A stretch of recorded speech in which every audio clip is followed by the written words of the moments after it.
when the world has got you down. Alzheimer's sucks. It's an equal opportunity disease that chips away at everything we hold dear. And to date, there's no cure.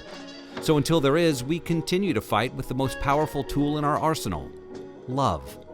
This is Love Conquers Alz, a real and really positive podcast that takes a deep dive into everything Alzheimer's, the good, the bad, and everything in between. And now, here's your hosts, Susie Singer-Carter and Cassie Cruz. All you gotta do is sing a song. So about 11 years ago, when my mother was first diagnosed with Alzheimer's, a mutual friend of ours said, "You should really meet with my friend Leeza Gibbons. She's been through all of this. She's very active in the community, and she's just lovely." And we had lunch. Leeza brought me her phenomenal book called Take Your Oxygen First, and proceeded to give me the best advice that anyone had given me in terms of Alzheimer's, which was to videotape my mom and videotape her as much as I can. That's got to be the greatest blessing, because you're going to have those memories. Oh, yeah, absolutely. I mean, they're changing so much. Before you know it, they've progressed another stage. And so I am so glad I did that. But on top of all that, let me just tell you a little bit about Leeza Gibbons. She's an Emmy Award winner. She's one of the most well-known pop culture icons on the air. Of course, everybody knows her. Everybody knows Leeza. And she has an impressive background in the field of entertainment and news media with shows such as Entertainment Tonight, her PBS show My Generation, her own talk show, Leeza. Wow. And she's become an instrumental advocate for healthcare, wellness, and caregiving. And she's also the founder of Leezas Care Connection, a supportive, safe, free place where you can go and have coffee, cry, worry, chat, just anything you need. There's a community for you of people who are caregivers, and they do care. Right now, Leeza is currently seen on camera as a co-host of the Rose Parade and the host of the 3-week yoga retreat. She is a mother. She's a wife. She's a businesswoman. She's a New York Times best-selling author. She's making me tired and feeling very, very underaccomplished. She's a self-proclaimed FCTA, former caregiver turned advocate. We're so excited to have her here. Let me introduce you to Leeza Gibbons. Ladies, you are way too kind. It's not true. I'm so supportive and so cheering you on and so inspired by what the two of you are doing, and excited to add what I can to your conversation and to your advocacy, because we need it. We do. We need it. There's a void out there. There's not enough conversation and enough information about really how to caregive in this world. And it can be really overwhelming, which is, I know, part of what you're trying to do is break it down and help people take a breath and realize that we've got to move forward by focusing on what's left rather than being so stuck in what's lost, because it's totally brutal.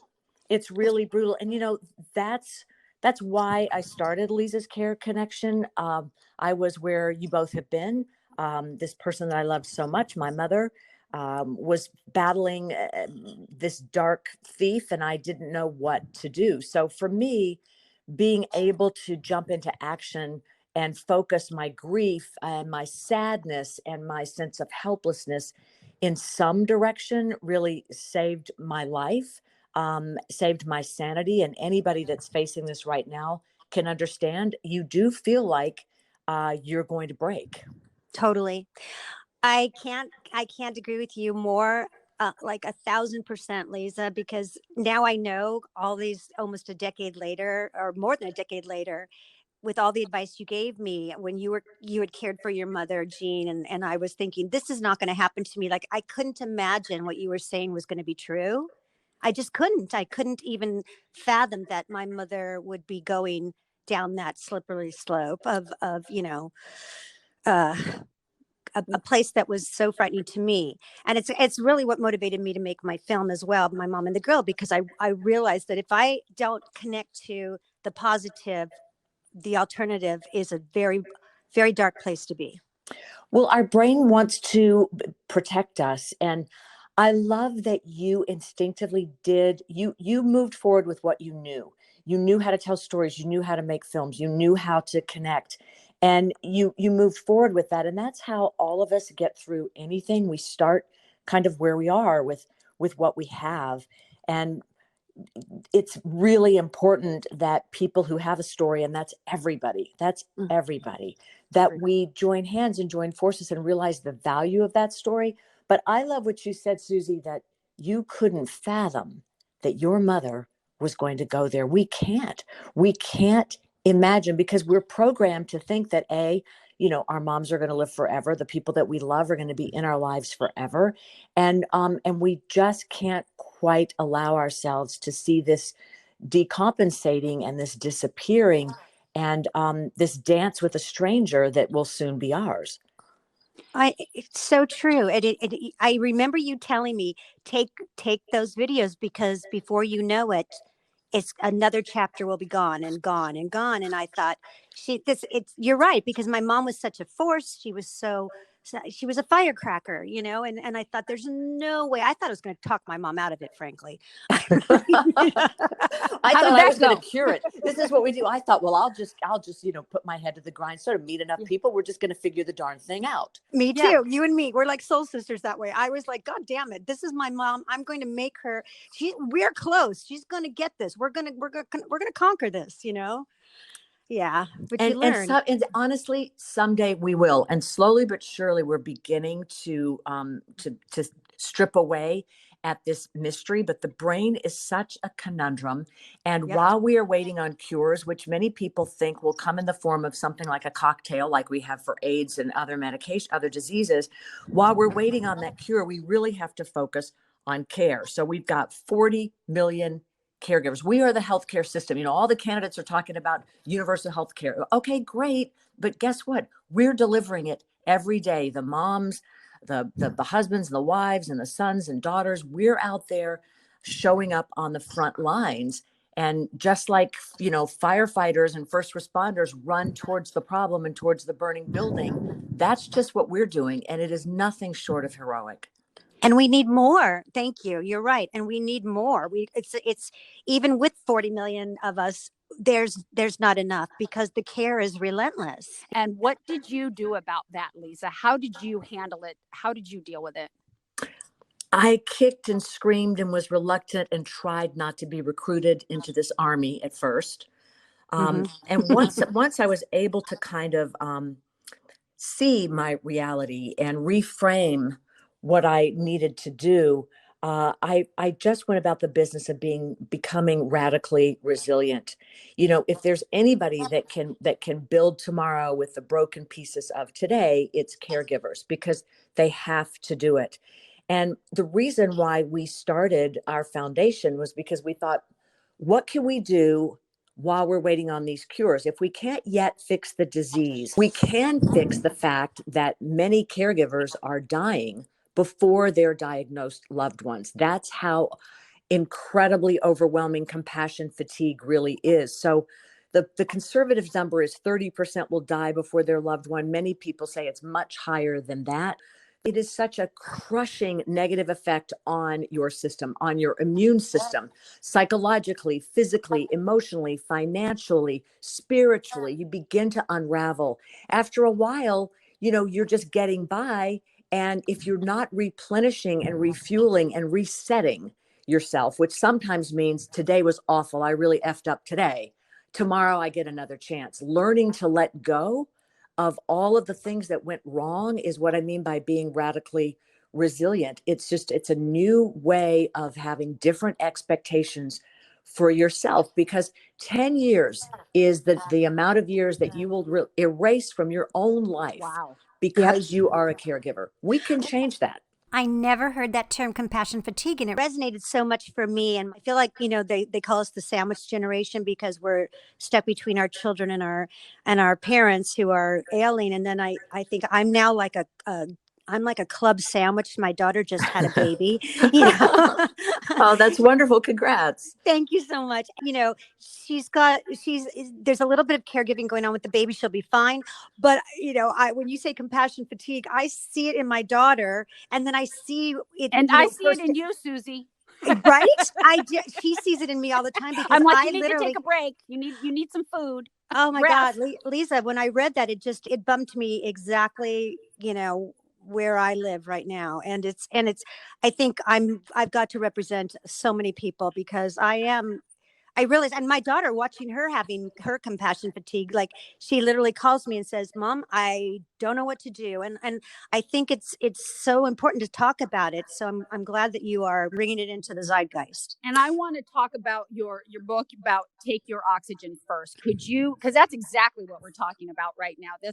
Would you mind describing how that journey was for you and how rewarding it has been for you to write that? When I started taking steps forward and redefining myself as a caregiver, my dream is that all of us will just put our hands up and say, yes, I'm a caregiver. Let me tell you my story. But we don't. We go to our corners and we hide and we overeat, or we don't sleep, or we sleep too much, or we spend too much. All the things we do to deny these feelings and stuff these feelings. And so the reframe for that was the reason for take your oxygen first, just like on the airplane. But, you're a mom, but if you're sitting next to a kid, put your oxygen mask on before you help your child. Well, that's so darn hard for any of us. But, on an airplane, you've got I think 9 to 18 seconds of action time before that decision becomes one that's irreversibly regrettable. So in life, we really don't have much time either before we have to say, wait, if I have to take more for myself so that I can give more to the one that I love. And so if that, whatever that means to you, and it's deeply personal, if that means I need to shut the door and have a bath and have no one bother me for 30 minutes. I need to stay in my car before I go inside the house and meditate. I need to, whatever it is, take a walk, and it doesn't have to be massive life changes, but those little resets will give you the resilience that you need, so that you can be fiercely optimistic as you go forward. And Right. what happens with myself, for example, you feel so guilty about oh, I'm taking that time and I should be doing this or I should be doing that. We're a gold star society. We judge ourselves. We wait for other people to give us the feedback on how well we're doing. And if you're waiting to become world's best caregiver, it's just not going to happen. First of all, no one seeks the title. No one runs for that office. There's no caregiver Barbie. No one plays this. Not yet. Right? When you're growing up, it's not like, wow, I just want to someday be the best caregiver that I can for my mom. Right. So there's no sweater to put on that fits. And so we just kind of take those clothes that are so itchy and uncomfortable or whatever, and we put them at the darkest corner in the top of the closet. And we wait and we wait and we wait until we're forced to kind of bring it out and say, oh my gosh, I'm a caregiver. Yeah. Yeah, because there's so much confusion and misunderstanding about the disease and misconception about how to deal with people that have the disease, so much fear that it ends up one person primarily it becomes the caregiver in a family, which is so much responsibility. And it's really the reason why I want to keep the conversation going to demystify it.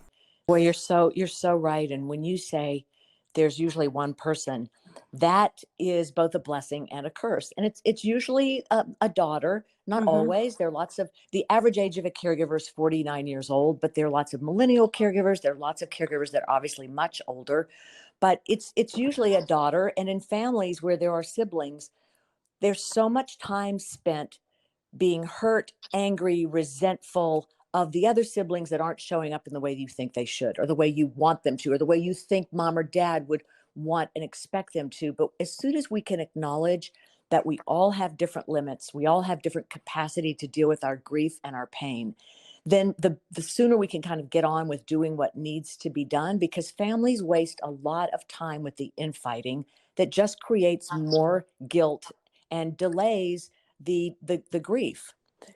You're taking a leadership role, even though it may not be the one that you want, and you may be mad as hell that you're the person that has to do it. There's always some way we can learn to delegate. And whether you have siblings or you're an only, whether you have bio family or not, you're better off if you can become an effective delegator early on. And part of that is so simple, so counterintuitive for women, which is when people say, gosh, I know you're going through a hard time, let me know if I can help. And we never do. We feel like we're going to lose our place in heaven if we accept help from somebody, but our vulnerability makes us strong. And when you get used to, say, write down the list of things that you would ask people to do if only you could, or you believed them, or you trusted them, or you were willing to show yourself, whatever. And those things can be anything like, if I call you just and say I'm going to vent, just stay on the other end of the phone till I'm done. Please pick up my dry cleaning. Please come walk the dog. Please sit with mom while I take a bath. Please call my brother and ask him why he's being so crummy in this deal. Whatever it is, have an answer ready. And people want to help, but they really don't know how. And so important, because if you ask, and that's the vulnerability about asking somebody, that's super courageous. It is super courageous. I loved how you put that, because, we think that we are somehow diminished or weak, but we're not. We're leaning into our strength, and we're learning how to be competent and confident caregivers. And that's the work that we do at Leezas Care Connection. So, a lot of people that call us, for example, they say, well, I'm not joiners. I don't want to do a support group, or it doesn't matter. Wherever you are is where you are. And to even use an anonymous name is freeing. Just call up, hi, this is Nancy, and, my mother has Alzheimer's and I don't know what I'm doing. If you need to take your name off of it, then do that. But just anything you need to do to recognize that you're not alone, because you're really not. And that's why you started Leeza's Care Connection, correct? Exactly right. The universal experience is getting bigger and bigger. We talked about the numbers. It's been called a gray tsunami. We know that legislatively we're not getting the love that we need. We know that the money is not there. So a lot of care falls to not only the unpaid family caregivers, which is who we support, but the nonprofit organizations, the NGOs, the community organizations that can just reach out and say, we're here, and figure this thing out together. And the reality is, like you ladies, I'm not a doctor, I'm not a scientist, despite my most naive desire to conquer this thing, I'm not going to find a cure. But what I can do is help diagnosed loved ones get better care. And the way to get better care for the caregiver translates to better outcomes for the care receiver. And it prevents the next generation of what we call the worried well from stepping into those automatic shoes of having all the lifestyle risks. Forget the genetic risk. It is what it is. But if you've got the genetic risk, and then you expose yourself to, or I shouldn't say that because you're not doing it, but you are in an environment that is putting you under assault every day, then that genetic risk is going to come forward. And just because you have a gene in your family doesn't mean you're going to get Alzheimer's. Just because you don't have a gene in your family doesn't mean you aren't going to get it. We all have a brain. We are all at risk. It's right. And that's why it needs to be much more mainstreamed and understood, because we are all at risk, and it is such a long exit and an expensive one. And my mother, I mean, we went through all of her funds, and then thank God found, an organization, which is the Jewish Home, which actually had a place for her. I wouldn't know what to do after 12 years because it's so expensive, the care. It's just daunting, never mind you're emotional, but the practicality of it is daunting. It is, at a time when, when your brain is under grief and stress and duress, no matter how smart you are, you can't access the logical information, and you can't create a path for yourself alone. And that's why a lot of what we do is help people come up with a game plan. Like, all right, it is expensive. If you don't have the money, it's not like we're going to be able to snap our fingers and find a place or find free support, which is what we offer, free support. But for your loved one, if you need respite, whatever it is that you need, our job is to help connect you to the people and the places and the resources that can begin to drill down and find some answers, which doesn't mean that it's going to be easy, that it's going to be financially pain-free. But the signs of burnt out caregivers, that's one, is just not being able to see, you're in the forest and you can't see the trees. Yeah, you're tired and exhausted, and then you don't open yourself up to the love or the possibilities or the help around you because you don't know how to do that. That's exactly right. And that's why those of us like you ladies who have walked the path and have, a different lens on it, it is so important that we offer ourselves and our stories to the other people, because remember, for each of us, how lost you feel. And it's, when you're having physical pain, when you're having a lack of sleep, when you're depressed, when you're feeling overwhelmed, when you're having all those other signs of caregiver burnout, that's the time when it's the hardest to say, all right, I'm going to make that tough phone call, and I'm going to ask Susie and Cassie for some help, or, Right. I'm going to go meet so-and-so for coffee, which was really a very brave thing, Susie, that you did. It's hard to do that when you're in the midst of the struggle. No, I mean, that's the other thing. It's really emotional when somebody that you love so much, that you respect so much, is going through something like this. It's just so emotional. So it's the financial burden, which you guys both brought up.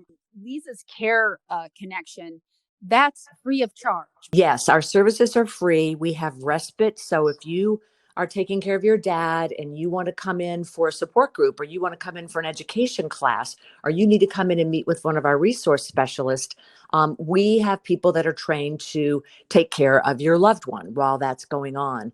That's really important for people because having the availability or the finances for in-home care companions is a wonderful support, but one that's not available, or certainly not available all the time to families. Yep. So that's a lot of what we do. And in our support groups, which are organized by whether it's adult children or if it's spouses or whatever, they're organized in a way so that when you're in that group, much of the best advice that you can get comes from that peer-to-peer experience. The community. And that's right. What worked for them? Try this. Did you call that one? Right. It's great to have experts to go to, but the experts are the ones that are in it. Yep.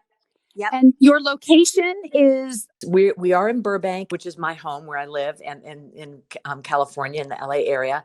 And our flagship is my hometown where my family comes from and where my mother lived and loved and died, in South Carolina. So those are our two physical locations. But if you call us, and our toll-free number is 1-800-OK-LEEZA, Leeza.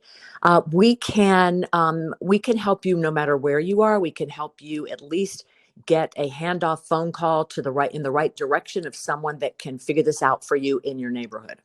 That's so great. That's so, so great.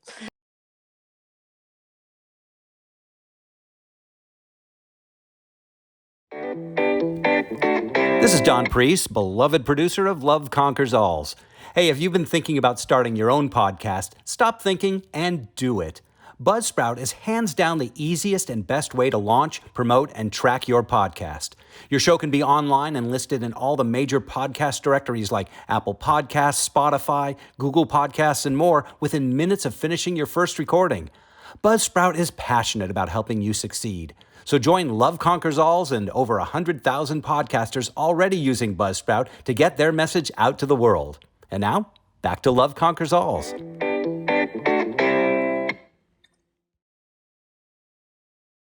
And we're talking to Leeza Gibbons. Could you tell us a little bit about your mother's story? Do you mind sharing that with us? Well, it's one of my favorite things to talk about. My mother is with me every day. I feel like a mother's work is never done, and boy, is that true with mine. She died in 2008 after struggling for over a decade, like her mother, my granny, struggled for over a decade, disappearing with this disease. And my mother was so remarkable because of her experience with her mom. When before she got a diagnosis, she forced us to accept what was going on. And she literally lined us up, my brother, my sister, my dad, me, my sister-in-law. And she said, look, when I can no longer call you by name, I don't want to live with you. I don't want you to take me into your home. I want you to help Daddy know when it's time to let me go. And my mother pulled out brochures and said, here are the kinds of places where I would like to go. Wow. And they were Alzheimer's communities. Now that was brave and self-aware. And we were Amazing. like, no, it's never going to happen. You know, Right. we're going to take care of you. And obviously it's such a deeply personal choice. We had our marching orders, which kept our family intact. But a lot of times a sibling or a spouse will say, I promise I'm going to keep you at home. And then the loved one goes after the knives and starts running out in the street nude and Yep. gets arrested and physically is putting bruises on the caregiver. And it's untenable Yep. many times to keep this loved one at home. And there's tremendous guilt. Guilt. So that's another piece in our culture that I think we need to talk about. And shift and allow Oh it my to be God. okay from loving that person, putting them in a safe place, and also the caregivers being in a safe place. I always feel guilty. If I miss a day that I'm supposed to visit my mom, I feel guilty. I can't help it. But there was a moment that happened between my mom and I that I actually put in my film because it was so profound. It was this evening in the middle of the night when my mom was very agitated and really, really upset. And then she finally turned around and had this moment of lucidity and just said, "You got to put me in a home. You've got to live your own life." She didn't want to be a burden. Of course. Oh, wow. I got chill bumps when you said that. I mean, I call those moments a kiss from the angels. When there's incredible lucidity, incredible clarity amidst the insanity, and yet you know her and you saw it. I saw it, and it was a gift. I don't think I would have been able to release her if not for that. And I totally understand that. You've seen one case of Alzheimer's, you've seen one case. So you don't know that, you know, sometimes as people, they end up, you know, they have that long-term memory and they end up at a time in their life that was peaceful and happy and they're loving. But I also worry that family members say, gosh, mom is now cursing and she's being, you know, such a bitch. You know, I guess she was really that way. No.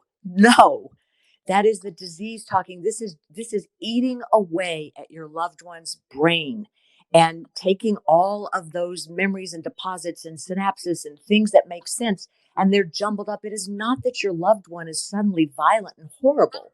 It's just a brain eating disease. And it's so frustrating when I brought my daughter's baby to meet her for the first time, and she doesn't have the command of her words and articulation anymore. And so when she first saw her, she just looked and said, "Oh gosh, damn it, that's beautiful." That's so sweet. And I mean, she tried so hard, and all the words came just like my mom. It was there she was. God damn it, that's beautiful. It's really precious. And what a good expression. Right? Yeah, that's a great expression. And speaking of that, I think it's a good segue because we're very simpatico in that, having lived through this diagnosis with our mother, we also know as caregivers that being a caregiver can lead to a lot of positive gifts. And that's the thing that I wanted to express in my movie. And I think that's your philosophy as well. And so I'm wondering if you could share some of the gifts that you might have received along the way. There is so much humor in all of this sadness and pain, and to identify those and give yourself permission to laugh really is important. My mom used to love to get dressed up, and so we in her stage of the disease, maybe where your mom is, or even slightly before, we were at a fundraiser where she was wearing this dress that I had loaned her, this gorgeous sequined aquamarine, beautiful kind of princessy type dress. And we were at this party, and then, you know, you turn around and she was gone. And just like when a toddler gets away from you and you're like, oh my gosh, where's mom? And so I'm darting all around the room. I'm looking for my mother. And I saw her in the corner of the room. She had unzipped the dress. It was resting in a puddle around her ankles. She's standing there in her bra and panties, and I'm horrified. And I swoop up to her and go, Mom, and I'm trying to put the dress back on. Oh my gosh, Mom, what is going on? What's the matter? And she went, what's the matter? This party is boring as hell, and I want to put my pajamas on and go to bed. It's the same thing. I love it. I love your mom so much. I love it. And as horrible as those moments are, you know, they're differently inhibited in ways that we can't really imagine. But in terms of the gifts that do come with this, you know, it's like Winnie the Pooh. You really are stronger than you think you are, and you're more patient than you think you ever could be. You have more ability to keep going forward than you could conjure up in a million lifetimes, thanks to the brutality of this experience. Oh, that's beautiful. That's It's beautiful. I want to also say how grateful we are to your mother for you, and also just everything that she taught you and that she shared, and her courage to speak the truth about what was coming up and to even have that insight. I also want to ask you another question. Did you guys have a chimpanzee growing up? It's one of the most prominent hoax rumors in the internet. It's the craziest thing. We never did. You know, if you were to look at the anatomy of a rumor, how the heck do they start? And some of them just, the other one that I find as, well, not as extreme as that, but because I actually have met Billy Idol, but people said for years that Billy Idol and I dated. Well, that never happened either. I love it. Isn't that funny? It's That is funny. so much fun. That is so funny. And I would go for that because, you know, your mom sounded like she had a great sense of humor and Oh, she had a great insight. Yeah, one of those steel magnolias that was just sexy and sassy and Ah, wonderful lady. oh my God, we really are connected. I think because my mom, I always say she has more game even now than I've ever had in my life. All she has to, if a man walks by, she pushes me aside, get out of my way. Hello. Oh, Suddenly that's she the can greatest. speak. Suddenly she can speak. Get out, Susie. I must have him. Oh yes. Oh totally. No, He is mine, young lady. yes. She and Side, side. and let me tell you, they respond. I don't know what it is. It's a gift. I don't have it Because she has charisma. She has the thing. She does. She does. Hey, Leeza, I have a question for you. You have 2 F words that are really important. Could you please share those with us? Yeah. Yes. Well, you have to be flexible and forgiving. And the other F words apply as well. Don't get me wrong. Yes, Those for sure. Those are the things that will get you through. You know, you start out saying, okay, and we've got this doctor's appointment, and then I'm going to get you, you know, somebody's going to come over and we're going to work on your hygiene and help you brush your teeth. And well, you've got a whole day planned, or you've got an hour of the day planned, and it never goes that way. And you have to be flexible and forgive that messed up. I'm going to forgive myself for getting off track. I'm going to forgive myself for being mad. I'm going to forgive myself for losing my temper, and forgive other people for not showing up, for hurting your feelings, all those things that we carry around with. If you can just remember those F words, they really do help. That's very helpful. Definitely. And beautiful. I have a question for you. Does Lisa's Care Connection work with children? I know that when my mom was diagnosed again, I had a younger daughter, and at the time, people used to tell me why, when my mom lived with me for a year, why are you exposing your daughter to that? It's so difficult. It's so hard.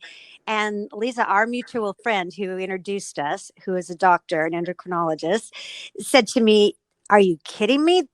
You couldn't be doing better for her." And really, at the end of the year, my daughter wasn't ready for my mom to leave, which was, my answer. I did the right thing. What do you think about that? We culturally are so afraid of confronting reality. We are age phobic. We're afraid of anything that's old, or that, we're afraid of walkers and canes, for goodness sake. Mm-hmm. So we have lots of kind of built-in barriers to embracing people who are different. And part of what we tried to do with our work in South Carolina, we have a care cafe, for example, and it's not just for families that have diagnosed loved ones with Alzheimer's. It's for people in the neighborhood to come by and hang out with those people. Nice. So that it isn't so polarizing and so scary. Now, that doesn't mean that there are times when it's scary, but every time a caregiver takes a loved one out with a child, for example, or just on their own, and they're able to say to the hostess or the server, if it's a little business card they give or whatever that says, please be patient, my wife has Alzheimer's, which is what my dad used to do. That's a step towards educating the general population. When you're grocery shopping with your loved one and you say to the store manager, mom's going to have a cart and I'm going to have a cart. When we check out, will you please restock everything in mom's cart? Because we're not going to be paying for that. But it's a way to extend our kindness Yeah, and love just it. let people in on what you need. I So love it. I really believe in help. And we work with high school groups too that are what they call action kids, and they're now embracing the cause. So it's getting better but there's still not enough support for children. You're right. It's important too, because I noticed, I had a friend of mine brought her daughter who was a toddler to visit me with my mom, and the toddler was beyond frightened. And then you saw caregivers who bring their kids on a regular basis, and those kids take it in stride.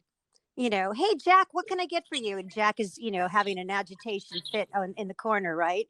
And the kid's going, here you go, here's the clicker, here you go, what can I get you? And they just, and then go back to playing, Yeah. because it becomes part of the world, which it should. Which it should. You're so right. And You're so right. and what you're teaching and showing and what we're doing as well, it's all like, thank you, Leeza, for showing us what love really looks like with those stories and the things that you were talking about that your organization is doing. And it really does take a whole community, and for us to be much more collaborative as a society with all these things that are going on. I love Yes. your mantra I read that you wrote, that you say older is the new brave. It's perfect. Can you? It really is, because as I'm inching towards there, boy. Well, like my mom used to say, it's not for the weak at heart. So tell me why you say that now, because I love it. I started thinking that way, ironically, when I was doing Dancing with the Stars way back in the Stone Ages when it was a new show. Which you were great, by the way. You're And I'm very so funny. jealous, because She Okay, did a that's great funny. job. Beautiful, Yeah. beautiful, I was gorgeous. not great. I was not great, but I went into it thinking, okay, I'm going to turn 50 on the show. My mother was still alive. And I thought, I'm going to really let go of all the inhibitions and restraints I have. I'm just going to go out there and dance the tango this one night on our birthday, dance for my mom, dance for anybody else that feels like they don't have a reason to celebrate. And I thought, okay, I'm going to be fabulous at 50. So I had these fabulous at 50 buttons made. Well, that was a case where I realized there was another F word that I really was at 50. But I mean, I keep forgetting I'm not 27. I do. Part of it is the way that you look at life, and part of it is the way that society looks at us. And so That's right. we can't let them frame it for us. We have to frame it for ourselves. That's right. And you girls are doing a beautiful job with that. What is your mission or goal in life, if I may ask? To work harder and care more. That's it.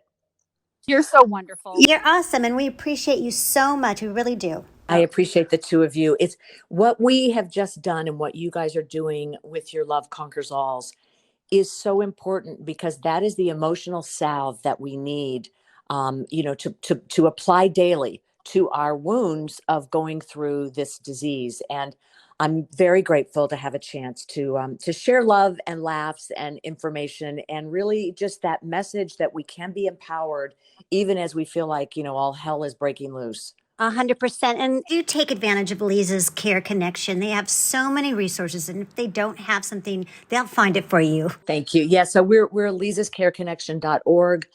That's on our social platforms as well. But the phone number 1-800-OK-LIZA, and we're here for you. Got the door open, got the coffee on.